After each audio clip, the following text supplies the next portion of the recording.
I have a confession to make. When I was in third grade, I developed a terrible habit.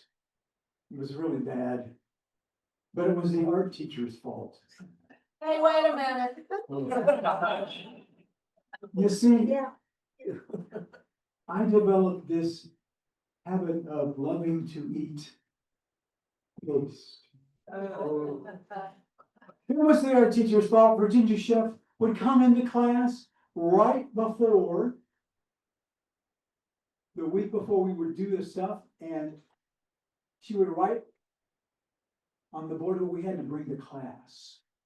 And that particular Tuesday, she wrote, "Bring a Quaker Oats container." We all know what those are, right? And so I went to Mom and said, "Mom, I have to have a Quaker Oats container." And Mom said, "Well, bring it. It takes a requisition 3 months in advance." Dad wants them for nuts and bolts. Mom wants them for hair curlers. I want them for hair curlers. Your brother wants them for Hot Wheels cars. I don't know what to do, but Mom was a great cook. She thought really hard, and she figured out that whole week before I had to take that container to class that we have oatmeal and everything. We had oatmeal cookies, oatmeal for breakfast, oatmeal meatloaf, oatmeal and desserts with apples, and by gosh, by that next Tuesday, I had my Quaker Oats container. I went into class, and there was Mrs. Chef with her art on the cart. She said, "Children, today we're going to make paper mache. It's the rage in France. Everybody's doing it. It's high arts. First, get some newspapers and tear them into strips." So we all got our newspapers and imagine a class of 27 children tearing newspaper. Kind of grates on the nerves. And then you're going to get your bowl and a little water and get some flour from his bag and stir it up. Then you'll take the strip of paper and dip it into the flour and water base. Okay, great. We did it. But there's a problem with flour and water paste because as you use it over and over and again, it starts to build up on everything. It's on your fingers, papers stick to you. It's hard to get off. I went to the bathroom once, but you don't get a second chance to go to the bathroom. And finally, Mrs. Chef said, "Rick, just wipe it on your smock." And I did that for a while, but it still built up. Paper was sticking to my hands. Paper was building up. And paste was all over me. So I thought, I'll just lick it off. So I went, "Oh my God, this stuff tastes wonderful. It's like cream of wheat or maltomeal. It has this nutty flavor. It's delicious." And I knew that every Tuesday from that time on, I would not have to take snacks to elementary school because I really had peace. We worked for weeks building up our layers of paper mache. It was lovely. I decided I would make a pig. I made a little head and a curly tail, and it was ready to be painted. So I came into class on Tuesday, and Mrs. Chef said, "All right, children, there'll be no more paste." What? No more paste? I love paste. I've been eating it. I have it for a snack. Why can't I have some more paste? No, we're going to do tempera paint today. So I decided to make a pig. I made it red because I didn't like pink pigs. I was and I mixed the paint.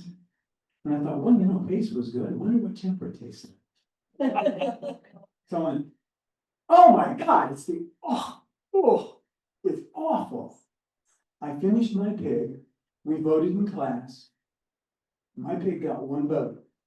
Mine. It's set back on the mantle of the fireplace until it disintegrated years later. But then the next month, Mrs. Chef came in and said, "Oh, we're going to do placemats for Thanksgiving. And you'll have to cut construction paper into horizontal strips, and then you cut the other color in vertical strips. You guys remember doing that, right? And for that, we will need paste. She reaches down into her cart and pulls up this 5-gallon jar of library paste. Unscrews the top, and we put it into our little cups. I looked. Wow, that's interesting. It's kind of creamy looking. It has an interesting texture. And it has a crust. So I tried. Oh my God, this stuff tastes like brie or camembert. It's got a soft inside and a hard outside. It was phenomenal. And I knew from then on, when we made Christmas ornaments and needed sparkles, I'd need paste. And when we did Valentine's Day ornaments, I'd need paste. I was in paste for the rest of the year. It was delicious. I even took some home and kept it in the refrigerator over the summer. The following year, I went back, and darn it, my paste adventure was ruined. Mrs. Chef came into class very sad looking, and she said, "Children, I'm sorry. We're no longer allowed to use library paste because so much was consumed last year that the budget went over and you have to do something new this year. So we're going to give you these little bottles with this cow on the front and an orange stopper. It's called school glue." Well, paste was great. Library paste was even better. I wonder what school glue is like. So I undid it. Now it was very conveniently able to roll it into little balls so you could throw that at people, and that was a lot of fun. But I tasted it. Oh my God, it tasted like plastic. And I knew that darn cow on that bottle had run paste forever for me.